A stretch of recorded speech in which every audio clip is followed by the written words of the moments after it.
अस्सलामुअलैकुम, आप देख रहे हैं प्रोग्राम एक पेज और मैं हूं फरवा वहीद। नाज़रीन, पाकिस्तान तहरीक इंसाफ की क़यादत में पहले इख्तलाफात थे, तज़ादात की भरमार थी और मुफाहमत और मुज़ाहमत की सोच रखने वाले रहनुमा थे, मगर अब तकसीम है, ग्रुप बंदी है और जत्थे हैं, जिस वजह से ना तो तहरीक इंसाफ का बयान और ना एक पॉलिसी पर सारी क़यादत अमल पैरा कर है। अब जिसकी लाठी उसकी भैंस के मुताबिक पाकिस्तान तहरीक इंसाफ में सब अपना अपना बयान देते हैं और अपना अपना बयानिया भी रखते हैं। गुज़श्ता रोज़ बानी पाकिस्तान तहरीक इंसाफ से मुलाकात का दिन मुकर्रर था, मगर बानी की बहनों को नहीं मिलने दिया गया, जबकि chairman Pakistan Tehreek Insaf barrister Gauhar, barrister Ali Zafar और चंद वकला मुलाकात कर गए।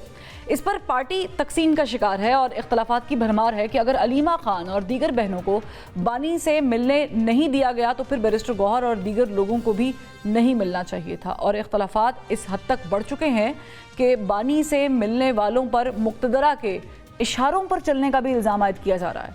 और दूसरी जानिब शेर अफजल मरवत ये कहते हैं, दिखाई देते हैं कि पार्टी में 3 प्रेशर ग्रुप्स हैं, कुछ डॉलर कमाने के चक्कर में पीटीआई के बयानिया तबाह कर रहे हैं, तो कोई अपने ओहदे के चक्कर में पार्टी को खैबर पख्तूनख्वा तक महदूद कर चुके हैं और खुसूसन पंजाब और बाकी सूबों में पीटीआई की स्ट्रीट पावर नहीं रही है। लिहाजा पाकिस्तान तहरीक इंसाफ की तकसीम दर तकसीम ने पार्टी बयानिया को तो नुकसान पहुंचाया ही है, मगर साथ साथ बानी की रिहाई भी नामुमकिन बनाकर रखती है कि जब भी इस्टेब्लिशमेंट या हुकूमत से मुज़ाकरात होते हैं तो पीटीआई की क़यादत के कुछ लोग ऐसे बयान देते हैं, ये शराइत रख देते हैं कि मामलात बजाय ठीक होने के ख़राब हो जाते हैं और बानी की रिहाई में मज़ीद मुश्किलात पैदा हो जाती हैं। अब पीटीआई की तकसीम का सारा फ़ायदा हुकूमत उठा रही है कि उनके सामने ना तो फिर कोई पार्लियामान में कोई अपोजिशन करने के लिए मौजूद है और ना ही सड़कों पर कोई अपोजिशन नज़र आती है जो हुकूमत के नाक में दम करके रखते हैं और उन्हें अवामी मुफाद को मद्देनज़र रख कर फैसले करने की पॉलिसी बनाने पर तवज्जो दिलाए।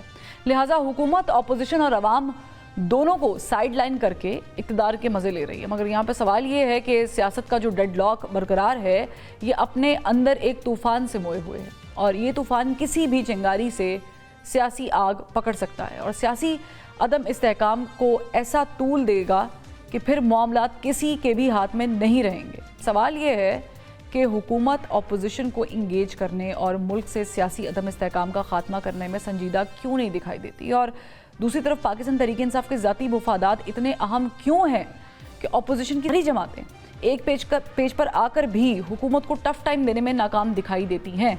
इस पर बात करेंगे। पैनल इंट्रोड्यूस करवा देती हूँ। मैं ज्वाइन किया सीनियर एनालिस्ट हैं, तज्जियाकार हैं सईद काई साहब, इनके साथ साथ तर्जुमान पंजाब हुकूमत कौसर काज़मी साहब भी हमें ज्वाइन कर चुके हैं और तहरीक इंसाफ के रहनुमा नईम हैदर पंजुता साहब भी हमें ज्वाइन कर चुके हैं। लेकिन कौसर काज़मी साहब, मैं आपकी तरफ आती हूँ क्योंकि ये एक कॉमन इल्ज़ाम लगाया जा रहा है कि कुछ लोगों की जो कल मुलाकात हुई है, बेशक इसका नुकसान पाकिस्तान तहरीक इंसाफ को हो रहा है, उनकी सियासत को हो रहा है, इल्ज़ाम ये लगाया जा रहा है कि कुछ लोग शायद हुकूमत के इशारों पर चल रहे हैं, क्योंकि हनीफ अब्बासी साहब अब से कुछ माह पहले ये बयान दे चुके हैं कि पीटीआई के अंदर हमारे लोग मौजूद हैं, तो आप इतना बिगाड़ पैदा कर रहे हैं। बिस्मिल्लाहिर्रहमानिर्रहीम, रब्बि सल्ली अला मुहम्मद व आले मुहम्मद। अगर हम बिगाड़ पैदा कर रहे होते हैं फरवा, तो जो नाम लिए सबसे पहले अली अमीन, जो एक जिम्मेदार ओहदे पे विराजमान है, वज़ीर आला केपी हैं, उनके मुताबिक इमरान खान ने कहा था कि फलां फलां फलां बंदे को दूर रखो और उनको जो है वो एमपीज का टिकट नहीं देना, बिलखसूस ये बात हुई थी। उसके बाद हमने तो नहीं कहा कि बाकी जो धड़ेबंदी है इनकी, जो बहनों की और जो उनकी बेगम की आपस के मामलात हैं, वो भी आपने देखा कि मिशाल यूसुफजई को हटा के फलां को लगा दो, फलां को हटा के फलां को लगा दो। ये नईम हैदर जो मेरा भाई बैठा हुआ है, ये तो पीटीआई के अंदर इन लोगों की कुर्बानियां बहरहाल पूरे पाकिस्तान में देखी। इनको खड़ा करके कहा जा रहा था अडयाला के बाहर आप हट जाएं, और सलमान अकरम जो है वो बस औले नौल हैं। जो पैराशूटर्स थे वो अब आगे नजर आ रहे हैं, जो इमरान खान से रोज अव्वल के साथ थे वो अब दूर नजर आ रहे हैं। तो ये हुकूमत की तरफ से लेकिन आपको फायदा तो उसका भरपूर पहुंच रहा है, पैदा नहीं की गई। देखिए, सियासत में क्या फायदा क्या नुकसान, इस वक्त जो हमारी तरजीहात हैं वो आपको नजर आई। कल आपने देखा माइंस एंड मिनरल के हवाले से एक कॉन्फ्रेंस होती है, एंड उसी वक्त एक फितना और फसाद बर्पा किया जाता है और फिर हुकूमत पे बोतान लगाया जाता है कि ये मिलने नहीं दे रहे। देखें, सजा काटते हुए किसी कैदी को जब उसके वुरसा मिलने जाते हैं तो वो जुलूस की शक्ल में नहीं जाते, वो वहां पे जो एक कॉर्डन ऑफ किया होता है एरिया, वहां पे दुनिया की कोई फोर्स आपको नहीं जाने देती। उस तरफ जब आप दंगा फसाद करेंगे, जब आप जो रास्ते हैं उनको ब्लॉक करने की कोशिश करेंगे, तो फिर ये कोई मुलाकात का तरीकाकार तो नहीं होता। हाँ, ये हमने माजी में देखा जब मियां नवाज शरीफ कोट लखपत जेल के अंदर थे, वहां पीएमएलएन के वर्कर्स भी नजर आते थे। वो जो ट्रेन की एक पटरी थी उसके साथ ठीक। वो कैंप लगा के बैठे होते थे, ना किसी के साथ कोई झगड़ा होता था, ना कोई रास्ता ब्लॉक किया जाता था, ना कोई रियासती इदारों के साथ टकराया जाता था। बड़े लीडर जाते थे, जिसमें अज़मा जो बुखारी है हमारी वज़ीर इत्तलात, उनको बारहा जेल के दरवाजे से वापस किया जाता था नाम होने के बावजूद। तो जेल के जो कवायद और ज़वाबत हैं उनका एहतराम करना तमाम सियासी जमातों का फर्ज होता है। जो कैदी होता है एक open and shut case 190 million में वो बंदा अंदर है। आप कह रहे हैं कि आपकी गवर्नमेंट का इससे लेना देना नहीं है, लेकिन नईम पंजोता साहब आप चूंकि मौजूद हैं, मुझे बताएं कि ये क्या हुआ है पाकिस्तान तहरीक इंसाफ के अंदर। सलमान अकरम, अब हमने एक टाइम देखा है कि फवाद चौधरी साहब, शेर अफजल मरवत साहब, वो सलमान अकरम राजा पर इल्ज़ाम लगा रहे हैं, और अब सलमान अकरम राजा साहब सवाल उठा रहे हैं बैरिस्टर गौहर साहब की मुलाकात पे। क्या हो क्या रहा है पार्टी में? नईम पंजोता साहब, बहुत शुक्रिया, आपने मौका दिया जी।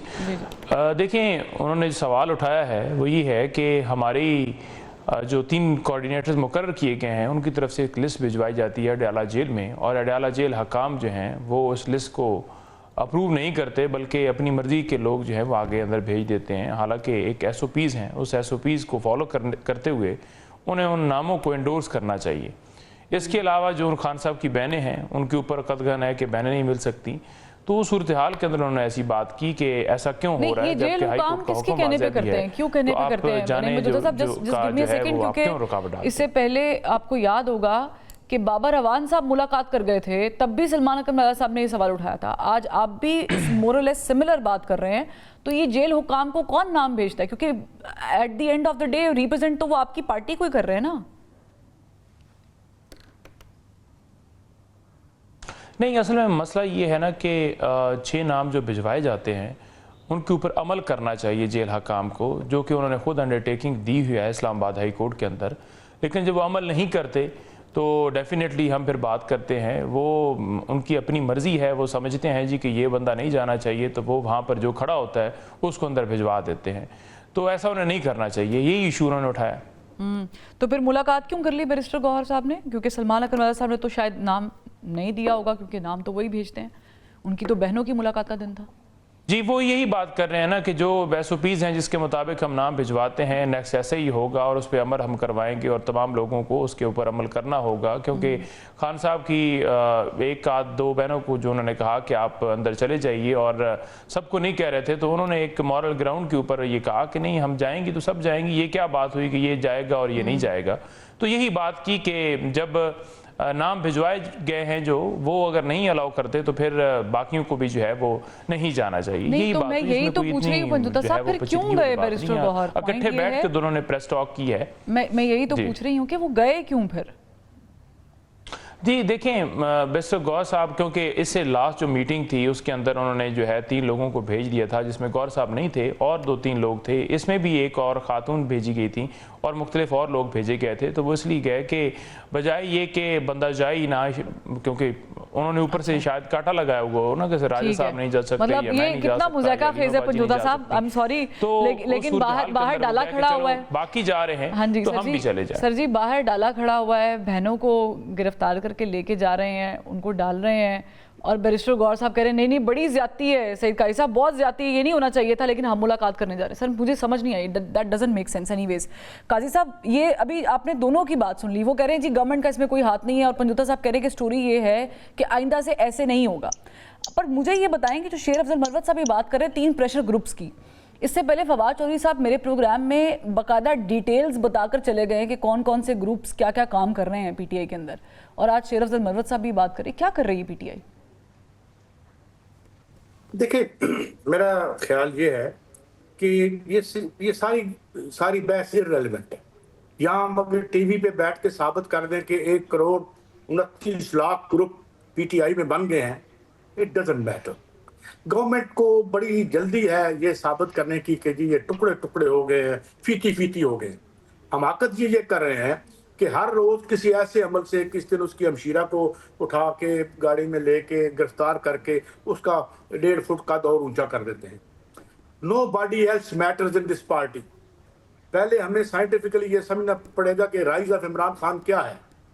Rise of Imran Khan is a reaction to a grave misrule of these 2 political parties जो पावर में हैं, जो मार्शल लॉ भी आए वो उनके और जिनके आगे से ये बगल बच्चे हैं रहे हैं। तो वो कोई फर्क नहीं पड़ता, क्योंकि असल प्रॉब्लम ये है। हाँ, मैं ये बात मानता हूं कि मूवमेंट इस तरह से नहीं बन पा रही, और उसकी एक वजह है, और वो पीटीआई की कमजोरी है। मैं मिसाल देता हूं, बुनियादी इश्यूज बिजली का है, डकैती का है, जो आज दोबारा डकैती हो रही है। 1250 बिलियन बैंकों से लेके इनकी जेब में आईपीपीस के मालकान, जो कि बेसिकली खुद हुक्मरान ही हैं, उनके जेब में डाला जा रहा है। अच्छा, अल्लाह भला करे काजी साहब का। काजी साहब ने जो है ना वो पूरा नक्शा ही खींच दिया है।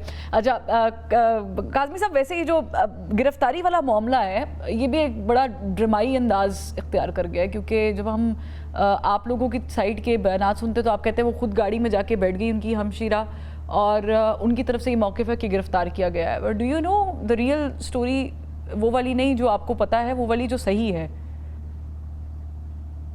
फरवा, सबसे पहले तो काजी साहब ने एक कसीदा पढ़ दिया इन्होंने कि इमरान खान ख्वाबों में आके डराएगा, और 2 जमातों के हवाले से इन्होंने कहा दोनों जमातों के लीडरान पे बड़ा सख्त वक्त आया, लेकिन उनको आता नहीं था कि कैसे अपने सियासी मफाद के लिए रियासत के खिलाफ झूठा प्रोपेगेंडा किया जाता है, किस तरह अपनी सोशल मीडिया को मुल्क के खिलाफ इस्तेमाल किया जाता है। इंटरनेशनल प्लेटफॉर्म मियां नवाज शरीफ को मुयस्सर था, लेकिन वो एक लफ्ज रियासत पाकिस्तान के खिलाफ नहीं बोले। बेनजीर की शहादत होती है, पाकिस्तान खफे का नारा दूसरी जमात जिसकी तरफ इनका इशारा था वहां से बुलंद होता है। अब हम इस तरह नहीं कर सके, ना हम कर सकते हैं, ना अपने सोशल मीडिया को शितर बेमहाल कर सकते हैं जो सिर्फ इमरान खान को जवाब दे। जो भी इंटरनेशनली रियासत पाकिस्तान के खिलाफ झूठ बोला जाता है वो इमरान खान की इजाजत के साथ, जिसका अलीमा खान ने एतराफ किया कि किस तरीके से जिब्रान अलियास को वो भिजवाती हैं चीजें, और फिर वो सोशल मीडिया की जीनत बनती है। तो तमाम तर ये चीजें जब आएंगी तो वो ख्वाबों में हर मुहिब्बे वतन को डराएगा। जब माइन एंड मिनरल्स की बात आएगी तो कहा जाएगा इस एक्ट को केपी मुंजमद कर दे, क्योंकि अगर इमरान खान को रिहा नहीं करेंगे तो मुल्क की बेहतरी के लिए कोई भी मंसूबा पाया तकमील को नहीं पहुंचेगा। बिल्कुल हमें डर लगता है जब पाकिस्तान में इन्वेस्टमेंट आ रही होती है तो इमरान खान के लोग एहतजाज की सूरत में फितना और फसाद बर्पा करके इन्वेस्टर्स को ये पैगाम देते हैं कि यहाँ लॉ एंड ऑर्डर की सिचुएशन है और यहाँ पे अमन नाम की कोई चीज नहीं है। डर तो हर मुहिब्बे वतन को लगेगा, लेकिन एक सजा याफ्ता आदमी को कौन से सियासी रास्ते की बात कर रहे हैं? 190 मिलियन पाउंड क्या आपको छोटी चोरी लगती है जिसकी सजा इमरान खान सब काट रहे हैं? तो कौन सा एग्जीक्यूटिव ऑर्डर ऐसा हो सकता है जहां से इमरान खान को छोड़ा जाता है? किस सियासी रास्ते की बात की जा रही है? हाँ, अदालतों के अंदर जो एक प्रोसीजर के तहत सजा हुई है वहां से ही उनको इंसाफ मिल सकता है। अगर वो समझते हैं कि उनकी विक्टिमाइजेशन हुई है तो फिर तो वही रास्ता है उनके पास। तो अलीमा खान और दूसरी गिरफ्तारियों के हवाले से फरवा, आपने देखा कि पुलिस का डाला वहां पे खड़ा है, उसको इन ड्राइव के तौर पे इस्तेमाल किया जा रहा है। कोई पुलिस वाला उनको धक्का नहीं दे रहा, आराम और सुकून से बैठ के नारे लगाए जा रहे हैं और अगले स्टॉप पे उतरा जा रहा है। तो ये एक टोपी ड्रामा कल किया गया ताकि इंटरनेशनली एक दफा फिर ह्यूमन राइट्स का रोना रोते हुए रियासत पाकिस्तान को बदनाम किया जाए कि हमें इन्होंने खवातीन को गिरफ्तार कर लिया। किसी को गिरफ्तार नहीं किया गया। एक जगह से बैठ के पुलिस वाले इनको कह रहे हैं उतरे, खवातीन कह रही है नहीं हमने तो आपके साथ ही जाना है, हमने तो पुलिस स्टेशन जाना है। तो ये एक कॉपी ड्रामा था वहां पे जो क्रिएट किया गया, इसके पीछे किसी किस्म की कोई हकीकत नहीं। चलें, आपने कहा कि ये एक ड्रामा था जो रचाया गया। नईम पंजोता साहब, आई एम श्योर कि you really want to answer this. एक ब्रेक लेते फिर वापस आते। वेलकम बैक पंजोता साहब। अब आप भी अपनी साइड की स्टोरी बता दें कि क्या वो गिरफ्तारी थी या फिर वो as inDrive Uber whatever you call it वो उस तरह इस्तेमाल किया गया था? देखें, बात ये है ना कि ये तो जो गोली चली है उसको नहीं मानते। ये तो फार्म 47 और 45 जब बात की जाती है उसको नहीं मानते। ये तो जब बात की जाती है कि बुनियादी इंसानी हकूक की खिलाफ वर्जियाँ की गई हैं, ये तो उस चीज़ को नहीं मानते। ये तो कहा जाता है कि आपने मुकर्रर वक्त के अंदर इलेक्शन नहीं करवाए, ये तो उसको नहीं मानते। ये इनसे कहा जाए कि आपने फ्री एंड फेयर इलेक्शन नहीं करवाए, ये तो उस चीज़ को नहीं मानते। इनसे कहा जाए कि आपने लोगों को शहीद किया और उसके साथ लोगों को उठाया, अगवा किया, घरों में छापे मारे, वीडियोज़ दिखाई जाए, ये फिर भी नहीं मानते। जो इदारों के बारे में बोलते रहे, अगर यहाँ पर कोई बात की जाती है ना, किसी के किरदार की तनकीद की जाती है तो उस पर कहा जाता है कि ये दहशतगर्द हैं, ये सोशल मीडिया के ऊपर जो है प्रोपेगेंडा करते हैं। हम तो कहते हैं कि हमारा मुल्क आइन और कानून के मुताबिक चलना चाहिए। पाकिस्तान की फौज हमारी है, ये इदारे हमारे हैं, हमने इन इदारों को संभालना है और इन इदारों की हिफाजत करनी है। कब हमने कहा है कि ये फौज हमारी नहीं है? हम तो हमेशा उसके पीछे खड़े हुए हैं, लेकिन बात यह है कि किसी की अगर पॉलिसी एक शख्स की होगी तो क्यों नहीं कोई तनकीद करेगा? जब ये तनकीद करें तब जायज़ है। आज ये मेरे साथ कौसर काज़मी साहब बैठे हुए हैं, एक प्रोग्राम के अंदर बैठे हुए थे, तो मैंने कहा कि नवाज शरीफ साहब के बारे में जो आप बात कर रहे हैं, नवाज शरीफ साहब तो बड़ी वाज़ह तौर पर मौक़िफ़ इख्तियार किए रखे हैं, और उस वक्त के जो आर्मी चीफ थे बाजवा और दूसरे जो उस वक्त के डीजी थे फैज़ थे, उस वक्त वो भी आर्मी चीफ के जो फौज थी उसके सरबराह थे और एक डीजी थे। तो उस वक्त जो है वो फौज के ऊपर जो तनकीद थी या वो जो बात करते थे या वहाँ से जो ललकारते थे, तब के बारे में अगर आपसे बात की जाती है तो उस वक्त इन्होंने प्रोग्राम के अंदर कहा कि जी नहीं, वो तो खुलेआम कहते थे, तो वो तो दोषकाज की बात करते थे। हाँ, अब अगर कोई बात करता है कि फलां पुलिस जो है उसका फलाना आईजी जो है वो गलत बात कर रहा है, गलत काम कर रहा है, तो उसके ऊपर कहा जाता है कि रियासत मुखालफ प्रोपेगेंडा है। हाँ, इनकी बात हो तो वहाँ रियासत मुखालफ नहीं है। ये हमारे साथ मवाजना ना करें। 190 मिलियन पाउंड केस की बात करें, आपने जितनी भी बातें कही है ना, वो ज़ाहिर है कि अगर मैं उसको निगेट भी कर दूं, लंदन बैठ के उसे जमानत मिली। इमरान खान के ऊपर जितने आपने केसेस बनाए एक एक करके अल्हम्दुलिल्लाह तमाम बरी हुए। इद्दत केस जिंदगी में, हिस्ट्री में आपने नहीं देखो। आप मरियम नवाज की गिरफ्तारी बिल्कुल उसे कंडेम करना चाहिए। मैं वहीं पर आ रही हूं। पंजुता साहब जस्ट हेयर मी आउट। पंजुता साहब थोड़े से पानी शानी पी लें यार। पंजुता साहब को कॉफी पिलाएं। बाप दादा ने मनी लॉन्ड्रिंग की थी, उन्होंने आज तक रसीदें नहीं दी। इमरान खान और उसकी एहलिया का कोई कसूर नहीं। उसका कसूर सिर्फ ये कि वो खुददारी की बात करता है। वो कहता है कि हमारे इदारे आजाद होने चाहिए। वो कहता है कि कायदे आज़म मोहम्मद अली जिन्ना ने जो ख्वाब देखा था उसकी हकीकी मायनों में ताबीर होनी चाहिए। आपने झूठे लोग लाकर मसरत के ऊपर बैठा दिए, तो क्या ये मुल्क संभालेंगे? बेहतरीन है। मैं कहती हूँ कि जो आपने बातें कर दी हैं पंजुता साहब, ये कोई निगेट नहीं हो सकता, ये कोई निगेट कर नहीं सकता। पंजुता साहब, आपने क्या फैसला करना है? सर जी, सर जी आपने जो बातें की हैं, मैं निगेट कर भी लूं तो हिस्ट्री में मौजूद रहेंगी, लेकिन मेरी बात थोड़ी सी अर्ज सुन ले। देखिए, आपने बिल्कुल सही कहा कि जो इद्दत वाला केस था वो मेरी नज़र में भोंडा केस था। वो नहीं होना चाहिए कि कोई भी औरत अपनी प्राइवेट चीज़ अदालत में क्यों बताए मर्दों के बीच में खड़ी होकर कि कब कैसे क्या हुआ। बट पॉइंट इज़ के मरीम नवाज साहिबा के साथ जो हुआ वो भी गलत है। फरियाल तालपुर साहिबा के साथ जो हुआ वो भी सर उसको भी कंडेम करें, थोड़ा सा गलत है। फिर पाकिस्तान तरीके से सुन लेना, मैंने आपको सुन लिया सर। पंजुता साहब 1 मिनट दे दो sir ji. Just give me 1 minute. Panjota साहब जस्ट 1 मिनट। चाचू शहबाज शरीफ साहब वो कहते हैं पंजुता साहब मैं आपकी बड़ी इज्जत करती हूं। Just give me 1 minute, just give me 1 minute. But the point is कि पाकिस्तान तहरीक इंसाफ हर जगह पहुंच जाती है ना सर, जहां पर मुल्क और कौम के लिए नहीं रहते और रहते भी उधर ही हैं, तो एमफील्ड अपार्टमेंट की रसीदें मांगेंगे। सर मैं कह रही हूं दोनों जमातें गंदम स्कैंडल में अरबों रुपए हड़प लिए, वो कहां गया? गंदम स्कैंडल नहीं निकला, क्या लोगों को इंसाफ? मैं याद करावा फिर पंजुता साहब कब आपके गंदम स्कैंडल निकला था? इधर झूठे आप गा रहे हैं। ठीक है पंजुता साहब, मैं कह रही हूँ काबिल इज्जत है आप, बिल्कुल चले मैं बिल्कुल काज़मी साहब मैं आपकी तरफ भी आती हूँ। I know that you want to answer that, but मेरा भी एक जवाब है और वो ये है। काई साहब मैं आपसे सवाल करती हूँ, लेकिन पॉइंट ये है कि जब पाकिस्तान के अंदर कुछ बेहतर होता है, बलूचिस्तान का इतना हार्ट रेंचिंग वाकया हो गया, वे वॉज PTI।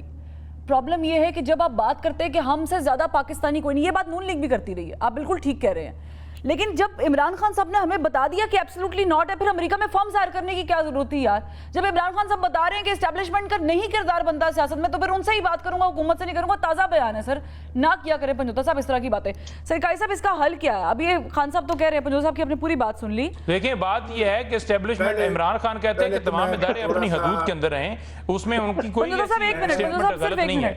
दूसरी वो बात करते हैं कि अगर मैं बात करूंगा तो मुल्क की फलाह के लिए बात करूंगा, ना कि अपने लिए कोई चीज मांगूंगा कि मेरे फलाह तभी स्टार्ट होगी जब खान साहब जेल से बाहर आएंगे। ना मांगी जाए। उसने तो हर चीज का हिसाब दिया है। वो अगर खत लिख रहा है या कोई बात की बात कर रहा है तो उसके अंदर पॉइंट्स क्या हैं? वो जमहूरियत की बात कर रहा है, वो कह रहा है पीका लॉ आप क्यों लेकर आए हैं, वो कह रहा है कि इलेक्शन पीका लॉ। मैं आपको बताऊं सहाफियों की लिस्ट जो 2018 के बाद से जॉबलेस हुए थे सर, वो कहते हैं कि मैशत ठीक नहीं हो सकती जब तक आपके मुल्क के अंदर रूल ऑफ लॉ नहीं होगा। वो कह रहे हैं कि फौज और अवाम के दरमियान फासले तब कम होंगे जब आप अपनी पॉलिसी बदलेंगे। वो कह रहे हैं कि तरीके इंसाफ के ऊपर क्रैकडाउन करने की जगह के ऊपर अमन वाले मामले को देखें जो मुल्क के अंदर दहशतगर्दी है, तो क्या ये गलत बात है? क्या वो इसमें डील मांग रहा है? ये क्या इंप्रेशन दिया जा रहा है टीवी चैनल्स के ऊपर बैठ के? ठीक है चले, वो कह रहे हैं कि कोई डील नहीं मांग रहा। काई साहब कंटिन्यू प्लीज।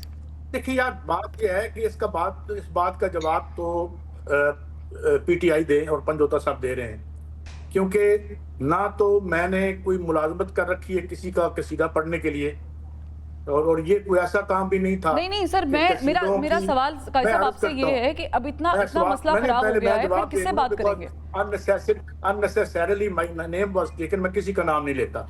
मैं अर्ज कर रहा हूं कि जो मुलाजमतों की मंडी में कसीदों की मुलाजमतें धक्के खाती फिरती, मैं आखिरी बंदा होऊंगा जो कभी इमरान खान को वोट दूंगा। मैं सेल्फ प्रोक्लेम्ड, और आप भी जानती हैं, और कि मैं कभी, आप despite the fact that he very well knows me, और मेरे से अच्छे सलाम दुआ भी थी, जरदारी साहब से भी बड़ी अच्छी सलाम दुआ है। मैं भी कहीं सर सहाफियों की हर बंदे से सलाम लेकिन दुआ मेरी होती है। जरूरत नहीं है। बात मैं सिर्फ ये कह रहा हूं कि बात वो करें जो खुदा लगती हो। बात ये है कि जब कल मियां साहब के साथ ज्यादती हो रही थी तो हम उनके साथ खड़े थे। जब मरियम साहबा को आप लेके गए जेल में तो हमने कहा नहीं, ये सियासतदानों की क्यों बारी आती है। और फिर हमने ये किया था कि भाई ये बगले मत बजाया करें। पंजोता साहब, और मैंने अब नाम लेना पड़ रहा है, मेरे दोस्त कौसर काफी साहब एक पेशे के आदमी हैं, इन्हें एक दूसरे के हक के लिए भी लड़ना चाहिए। इनमें से कोई एक आदमी अगर किसी हाई हैंडेडनेस का शिकार होता है तो इन्हें इकट्ठा होना चाहिए। हाँ, कानून कोई तोड़े तो उस कानून की सजा मिलनी चाहिए। होता क्या है कि एक को पढ़ती हैं कुछ तो दूसरा मजे ले रहा होता है। मैं ये कहता हूं कि आप हम पेशा लोग हैं, आपने हमें आगे, मैंने आपको वोट देना है, मैंने जज साहब को वोट नहीं देना, मैंने किसी और बड़े ब्यूरोक्रेट को वोट नहीं देना, और मैं लड़ाई भी आपसे लड़ूंगा क्योंकि मैंने आपको भेजा असेंबली में। अगर वहां मेरा लॉ मेरा वायलेट होता है तो मैं आपका गिरबान जरूर पकड़ूंगा एज ए वोटर, क्योंकि मेरा आसरा आप ही है, ये नहीं है। हम आपसे यही कहते हैं कि आप आगे आए, अपने आइन के तहत अपने राइट्स को एक्सरसाइज करें खुदारा, वरना ये मुल्क जहां आज पहुंच चुका है, ये अब इसमें यही कहते रहेंगे इमरान ने कीता है, नहीं ये फलाने ने कीता है, हम यही कहते रहेंगे और रुकते रहेंगे। मैं तो सिर्फ ये बात कहता हूं कि चीजों को हम कहां ले आए हैं। मैं तो पॉजिटिव बात कर रहा हूं। हम तो किसी भी सियासी कैदी के अंदर नाजायज तौर पर उसकी कैद के खिलाफ हैं, वो भुट्टो हो, वो नवाज शरीफ साहब हो, वो खान साहब हो, कोई भी हो। और इस बात पे इनका एका होना चाहिए, मगर क्या वहीं जहां एका होना चाहिए वहां लड़ाई है। तो ये इशू है, ये सबसे बड़ा इशू है कि आज मैं आपको बताऊं, दो बड़े इशू हैं। कल रिपोर्ट आई है नेक्स्ट इसकी, और शर्म आ गई मुझे पढ़ के कि 2,46,300 बच्चे एक माह से ट्रीटेबल डिजीज से मर जाते हैं। यूनाइटेड नेशन की रिपोर्ट है। आज टीवी पे किसी ने बात की, 27 माएँ जो हैं ट्रीटेबल डिजीज से डेली मरती हैं, 9,800 अमवात, किसी ने बात की। एग्जैक्टली, दैट्स बिकॉज के ज़ाहिर है कि हमारे यहाँ पे किसी की रिहाई नहीं हो रही, ये बहुत बड़ा इशू बन जाता है। ब्रेक का कहा जा रहा है, ब्रेक से वापस आते तो कौसर साहब के पास, कौसर काज़मी साहब के पास जाएंगे, लेकिन उससे पहले मैं थोड़ी सी बातें कर लूँ। प्रॉब्लम ये है पंजोता साहब, मैं कोई आपको टारगेट नहीं कर रही हूँ, आपकी जमात भी उतनी काबिल इज़्ज़त है जितनी कौसर काज़मी साहब की है या पाकिस्तान पीपल्स पार्टी है JUIF है। लेकिन प्रॉब्लम ये है कि जब आप कहते हैं ना हम कुछ नहीं करते, इन्होंने डील की, वो डील करके बाहर चले गए, वो सऊदीया चले गए, मोहतरमा बेनज़ीर भुट्टो शहीद साहिबा चली गई। मगर इशू ये है कि जब अलीमा खान साहिबा हमें कहती है ना मीडिया पर आके कि डील मौजूद है, और फिर हमें बताया जाता है कि जी वो गारंटर तो बैठे हुए थे, सऊदी अरब गारंटी देने के लिए बैठा हुआ था, तो फिर समझ नहीं आती। जब हमें आज़म खान सवाती साहब ये बताते हैं कुरान पे हल्फ लेके कि बड़ी कोशिश की हमने बातचीत करने की, बातचीत नहीं हो पाई, मैंने तो सहाफ़ी को भी डाला, मैंने तो फलाने को भी डाला, मैंने तो ये भी करने की कोशिश की, मैं तो बड़े करीबी साथियों के पास भी गया, लेकिन नहीं हुई। जब अली अमीन गंडापुर साहब हमें ये आके बताते हैं ना टेलीविजन स्क्रीन पर कि 3 दफ़ा करीब थे हम बात होने के, 26 नवंबर से पहले हमारे तकरीबन 90% जो मामला थे वो डन हो गए थे इस्टेब्लिशमेंट के साथ, लेकिन ख़राब हो गए। तो फिर हमें ये समझ नहीं आती कि फिर आप किस चीज़ का क्रेडिट लेते हैं कि हम बाकी जमातों से डिफरेंट है और हम डील शील नहीं करेंगे। इस पर थोड़ा सा सोचिएगा, आई एम श्योर कि आपने जवाब भी देना होगा। ब्रेक लेते हैं, फिर ब्रेक से वापस आते हैं। Welcome back. कौसर काज़मी साहब, मेरा सवाल आपसे ये है कि होना ये चाहिए था कि हुकूमत इतना बड़ा दिल रखती कि वो पाकिस्तान तहरीक इंसाफ के साथ दोबारा मुज़ाकरात करती, बजाय इसके कि जमहूरियत डीरेल हो और वो इस्टेब्लिशमेंट के साथ मुज़ाकरात करें, आप मुज़ाकरात करते। आप लोग भी मुकम्मल तौर पर नाकाम हो गए हैं उनको इंगेज करने में। फरवा, सबसे पहले सियासी केसेस अगर किसी पे हों तो बतौर सहाफ़ी और जितने भी लोग हैं उनको उनके हक में उठना चाहिए। मियां नवाज शरीफ का मुवाजना इमरान खान से कर दिया जाता है, जबकि सब भूल चुके हैं कि शौकत अजीज सिद्दीकी की एक स्टेटमेंट थी, उस वक्त की जो एस्टेब्लिशमेंट थी, जो चंद लोग जिनको मियां नवाज शरीफ जिनका नाम लेते थे और नई पंजोता उस पर जो है वो मोतरज हैं, वो सारी दुनिया ने देखा कि बाप बेटी को इलेक्शन से बाहर रखने के लिए जिस तरह के केसेस उन पे बनाए गए, आपने भी देखा, मैंने भी देखा, नईम ने भी देखा और काजी साहब ने भी देखा होगा। अब जो नईम भाई है मेरा, उसने एक लंबी चार्जशीट बयान की है मियां नवाज शरीफ के हवाले से, लेकिन उसने नहीं सुना होगा कि 40,000 लोग जो है वो रोडों पे ले आओ तो इनका खुदा ना खास्ता ऐसा हो जाए जो जर्नैल है। नईम ने ये नहीं सुना होगा कि मियां नवाज शरीफ ने लंदन में बैठ के ये कहा हो कि भारत के साथ हमारा अमन हो जाए तो हमें एटमी असासों की जरूरत नहीं है। हमने हमेशा देखा कि शरीफ खानदार पर बहुतान लगते रहे, कभी उनकी फैक्ट्रियों से रॉ के एजेंट पकड़े जाते थे, ये उसका वावेला करते थे और बाद में खोदा पहाड़ और निकला चूहा होता था। फिर उसके बाद कौम का 65 मिलियन पाउंड जिन रसीदों की ये बात कर रहे हैं वो किधर गया? एसेट रिकवरी यूनिट और शहजाद अकबर साहब जिन्होंने वहां पे बाकायदा दरखास्तें दे के एनसीए को इन्वेस्टिगेशन कराई और वो बिल्कुल क्लीन चिट वहां पे उनको मिली। जब ब्रॉडशीट को लेके जाते हैं कावे मूसवी, उन्होंने बाकायदा मियां नवाज शरीफ से माफी मांगी कि पीटीआई जो उस वक्त हुकूमत थी उन्होंने मुझे इस काम पे लगाया हुआ था, 4 साल की मेहनत के बाद मैं एक टके की करप्शन मियां नवाज शरीफ पे साबित नहीं कर सकता, या जो शरीफ खानदान के बाकी अफराद थे। तो ये चूरन बेचते हैं करप्शन का, यही इनका बयानिया था। साबित ये एक टक्का नहीं कर सके और रोजाना की बुनियाद पे ये फिर बहुतान लगाते हैं। और फिर हवाला मैं दूंगा एनसीए का, रॉयल कोर्ट ऑफ जस्टिस बरतानिया का, कावे मूसवी का, डेविड रोज का, हर बंदे ने शरीफ खानदान से माफी मांगी। नहीं माफी मांगते तो ये नहीं मांगते सर। फिर आप भी एक माफी मांग ले कौसर काज़मी साहब, एक माफी आप भी मांग ले। फिर आज मैं बताऊं किस बात पे, वो इस बात पे कि आप कहते थे कि 5 का टोला यार छोड़ेंगे नहीं, तो सर हमें 5 में से मुझे तो गिन के बताएं कि वो कहाँ गया सर?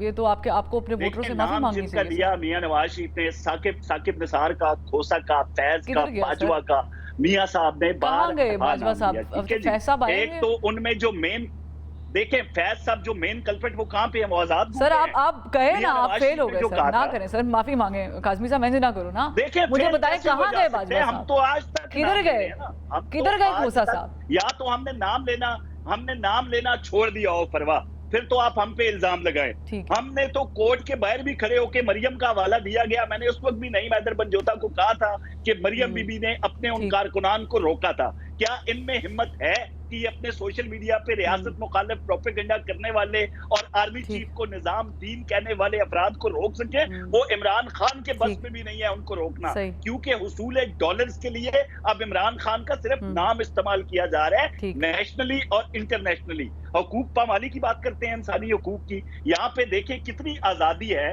कि आराम से 1 महीना आप रियासत मुखालिफ ट्वीट करें, फौज पे तनकीद करें, फौज के सालार पे तनकीद करें और फिर एयरपोर्ट पे अपना पासपोर्ट दिखा के कहें कि आप तो चले। मुझे वक्त की कमी है कौसर काज़मी साहब, मुझे 10 सेकंड वक्त की किल्लत है। जी जी। ऐसे अफराद जो मुल्क से फरार हुए हैं अब बाहर जाके वो असाइलम लेंगे और फिर रियासत के खिलाफ बकवासात करेंगे, उनको भी रियासत नहीं रोक रही तो कौन सी इंसानी हुकूक? यही तो बात है सर, आपकी हुकूमत है, आपकी गवर्नमेंट है। बड़ी जबरदस्त बात करती कौसर काज़मी साहब। काई साहब कुछ कहना चाह रहे हैं? आपकी गवर्नमेंट है, केस कर रहे हैं यार सर, क्या कर रहे हैं आप? काई साहब बताएं क्या कहना, आप कुछ कहना भी चाहते हैं? सवाल भी साथ ले ले कि ये मुज़ाकरात सिर्फ एस्टैब्लिशमेंट से ही होंगे, अब होंगे भी कि नहीं होंगे? नहीं, मैं तो ये कहता हूँ कि ये स्टेलमेट बना दिया इन्होंने, कहानी आगे नहीं। देखें इसको इंटरनेशनल बैकड्रॉप में देखें, दुनिया एक बहुत बड़ी मुश्किल में मुब्तला है, बड़ी बड़ी रियासतें डोल रही हैं, हमारी तो कोई हालत ही कोई नहीं है और हम किधर लगे हुए हैं। और ना बनाए नाजायज केस। अगर नवाज शरीफ पे बनाते हैं गलत बनाते हैं, इमरान खान पे बना रहे हैं गलत बना रहे हैं, जरदारी साहब पे बना रहे हैं गलत बना रहे हैं। जरदारी साहब पे किसने केस, जरदारी साहब की जबान कैसे कटी थी कराची में, किसने काटी थी, उस वाकये को मैं कैसे बयान करके यहाँ बताऊं? We all know that. यार इसको एंड करते, हम तो मारे गए, लुटे गए, जो हमारे कल के बच्चे हैं उनकी तो सर बात तो करनी है ना, हुकूमत को चाहिए कि बात करे ना, एंगेज तो करना है। कोई बात करते ही नहीं है। खान साहब तो कहते थे जी मेरी इनसे बात ही नहीं होगी। अच्छा, अब जब बाद में पता चला कि जी ये कितने, अब सवाल कितने हैं, कौन कितना बाख्तियार है, बात करनी किससे है? कभी ये बातें भी हम कर पाएंगे कि भाई मैं अब मुझसे बात करके तो क्या फायदा होगा आपको? बात तो आपको वही करनी पड़ेगी जहां सुनवाई हो। यानी फिर आप कह रहे हैं कि ठीक है, अगर पीटीआई एस्टैब्लिशमेंट से बात कर रही है तो वहीं बात करे, हुकूमत से ना बात करे। मैं कहता हूँ ये सारे बड़े बैठ जाए भाई। अच्छा, सारे ही बैठ जाए सर। फिर इसे क्या कहूँ, इसे मैं क्या कहूँ, इसे मैं जमहूरियत कहूँ? काई साहब आप सीनियर हैं, बता दें इसे मैं क्या कहूँ? जमहूरियत तो वैसे ही आज पिट गई है पूरे ग्लोब पर, यहाँ कौन सी जमहूरियत थी, मुझे ये बताएं ना। अब मैं क्या मुंह खोल के बातें करूं जमहूरियत की, फिर अपने ही कपड़े उतारने पड़ते हैं जो हमारी आते हैं, और जहां आप सुनवाई के लिए धक्के खा रहे होते हैं तो मतलब अपने पांव पे खड़े हों। सियासत खबरों का पेशा है, इसको लेकिन काई साहब आपने भी सहाफत इतना अरसा की है और ज़ाहिर है कि मुझे भी 10 साल हो गए। मैं तो यही समझती हूँ कि यकीनी तौर पे जमहूरियत की जब बात करते हैं तो फिर सियासी जमातों को सियासी जमातों के साथ ही बात करनी चाहिए, क्योंकि बिल आखिर वोट तो हमने उनको ही देना है। अगर वोट हमने कहीं और डालना हो तो सर फिर फायदा ही नहीं रहा। बस कम ऑफ एज, फरवा एक बात कहते हैं ना, parties should also come of age, वो कोई अपने इख्तियार तो वापस लो। But they are not ready. If you are talking about establishment, they are not ready yet, they were never ready, they are not ready yet. Panjota साहब, जो constitutional order है, कॉन्स्टिट्यूशनल ऑर्डर को बहाल करें, उसके लिए स्ट्रगल करें, और जिसकी जो ताकत है वो हमें पता है, तो इसलिए मेरे ख्याल में अब ज्यादा बातें हो नहीं सकती। पीका एक्ट भी बना हुआ है और आपको पता है मेरी सेहत सर ठीक है सर, और मैं भी अभी इस मूड में नहीं हूँ। पंजोता साहब मुझे बताएं कि आपने पक्का इरादा कर लिया एस्टैब्लिशमेंट से? सर वो तो आपसे कुट्टी करके बैठे हो, तो बात ही नहीं कर रहे। देखें, बात यह है कि मैंने पहले भी आपके सामने मौक़िफ़ रखा कि इमरान खान साहब कभी भी डील नहीं करेंगे। ना वो डील मांग रहा है, ना वो डील मांग रहा है, ना वो भागेगा, ना वो लंदन फ्लैट पे जाएगा, ना वो बनी गाला जो है शिफ्ट हो के अपनी जो है बात से, अपनी मौक़िफ़ से पीछे हटेगा, ना खामोशी इख्तियार करेगा। ऑफर तो आई थी ना पंजोता साहब, अली मिन मिर्ज़ापुर साहब ने और इसी वजह से जेल में, अगर वो पहले दिन से चुप हो जाते, पहले दिन से कंप्रोमाइज़ कर लेते, पहले दिन से जो तरीक़ाकार उन्होंने इख्तियार किया, तो कभी भी आज जेल में ना होते, वो मसनद के ऊपर बैठे होते। कैसे 17 सीटों वाले जो है हुकूमत बना सकते हैं? डेफिनेटली कभी आप डील करते हैं तो तभी आप बना सकते हैं ना। तो इनसे पूछिए ना कि क्या आपने डील नहीं की? क्या आपने पाकिस्तान में बैठे हुए नवाज शरीफ की जमानत नहीं ली? क्या नवाज शरीफ को प्रोटोकॉल के अंदर पाकिस्तान नहीं लिया? क्या नवाज शरीफ के केसेस खत्म नहीं किए गए? क्या पीपल्स पार्टी के, नून लीग के, इन तमाम जमातों के केसेस खत्म नहीं हुए? क्या जो इनके ऊपर करप्शन के इल्जाम थे वो धुल गए? वो क्या नजर नहीं आ रहे दुनिया को? एक बंदा ट्वीट कर रहा था, जो मैं दरमियान प्रोग्राम के अंदर ही पढ़ रहा था, वो कह रहा था कि 2 अक्टूबर 1999 की को वजीर आज़म नवाज शरीफ ने सिविल एविएशन के डायरेक्टर जनरल चौधरी अमीनुल्लाह को हुक्म दिया कि आर्मी चीफ के तैयारे को पाकिस्तान के किसी भी एयरपोर्ट पर उतरने ना दी जाए। मुसल्लह अफवाज के सरबराह के तैयारे को जिस नवाज शरीफ ने हाईजैक करने की कोशिश की और तैयारे में सवार 193 मुसाफिरों की जान को खतरे में डाला, वो नवाज शरीफ क्या गद्दार नहीं है? जिस शख्स की फैक्ट्रियों से भारतीय एजेंसी के राह के एजेंट पकड़े गए, वो नवाज शरीफ गद्दार नहीं है? जिस शख्स की नवासी की शादी में नरेंद्र मोदी बगैर वीजे के लाओ लश्कर के मुझे लिंक शेयर करें। ये ट्वीट है, मैं आपके सामने रखता हूँ। हम वो चलें, शेयर में लिंक। अच्छा, लोगों को ब्लैकमेल करते हैं। ये ट्विटर अकाउंट मैंने तमाम तर इन्फॉर्मेशन वहां पर पड़ी है। हम वो नहीं है जो खुफिया रिकॉर्डिंग लेकर रखते हैं और जजेस को ब्लैकमेल करते हैं। हम वो नहीं है जो लोगों को ब्लैकमेल करने के लिए लोगों की रिकॉर्डिंग करके उनके डिवाइसेस लगाकर। चले, ये वैसे रिकॉर्डिंग से मुझे एक बहुत पुराना शो याद आ गया, वो इस मुताबिक फैसला करना है। ठीक, काज़मी साहब। हाँ, जरा शर्म नहीं आती उस शख्स को गद्दार कहते हुए जिसकी वजह से आज हमारा दिफा नाकाबिल तस्खीर है? मैं फिर अगर गद्दार कहना शुरू करूं तो गद्दार तो वो शख्स हैं, मैं नाम नहीं लूंगा क्योंकि मुझे बहुत बुरा लगता है इमरान खान को गद्दार कहना या किसी और को गद्दार कहना। वो बेअक्ल हो सकते हैं, बेअक्ल हो सकते हैं, लेकिन गद्दार नहीं हो सकते। मैं नहीं कहूंगा। नईम हैदर ने बार बार हमारी लीडरशिप को गद्दार नहीं, आपकी जो इस वक्त की तर्जुमान है उस्मा उसके आप वीडियोस में बयान उठा के देख लें। वो कह रही है कि नवाज शरीफ रॉक एजेंट है। मैं तो कहा है तो उसके ऊपर आपको मसला बन रहा है, आप उसका बयान उठा, वो आपकी तस्दीक कर चुकी है। जरा सुन लें। अब आपने कहा गद्दार हैं वो लोग जिनका इक़्तिदार जाता है और वो मुल्क की परवाह नहीं करते और IMF को खत लिख के हमारे प्रोग्राम को सबोटेज करने की कोशिश करते हैं। गद्दार हैं वो लोग जो हमारी जो दिफा है उसको कमजोर करने के लिए पाक फौज को टारगेट करते हैं। गद्दार हैं वो लोग जो हमारे एटमी असासों को खत्म करने की बात करते हैं। गद्दार हैं वो लोग जो अभी जब भी मुल्क के अंदर कोई कौमी मफाद के लिए कॉन्फ्रेंस होती है तो उनको एहतजाज याद आता है। गद्दार हैं वो लोग जो कहते हैं कि माइंस एंड मिलियन के हवाले से इमरान खान को रिहा करो तो हम फिर बात करेंगे। बिल्कुल, ये चीजें, ये सॉलिड पॉइंट्स हैं। काज़मी साहब, वक्त है हमारे पास। पड़े माइन एंड मिनरल दा बार रिपीट कर रहे हो। काज़मी साहब को नवी गाल करो। मैंने एक दफा भी मेरा ख्याल ना असी प्रोग्राम का वक्त खत्म हो गया है। जी एक सेकंड फरवा काज़मी साहब मैं माजरत चाहूँगी, बिल्कुल टाइम बिल्कुल ख़त्म हो गया है, लेकिन आपने दोनों हजरात की गुफ्तगू सुनी, सईद कायद साहब का तजिया सुना। तीनों हजरात का बहुत शुक्रिया, कौसर काज़मी, सईद कायद साहब और नईम हैदर पंजोता साहब, आपका भी बहुत शुक्रिया। नाज़रीन, प्रोग्राम का वक्त ख़त्म हो गया। दुआ के साथ कि अल्लाह ताला ये लड़ाइयाँ ख़त्म करे, हमारे मुल्क में जो लड़ाइयाँ चल रही हैं उसे भी ख़त्म करे। कल फिर मुलाकात करते हैं। अल्लाह हाफ़िज़।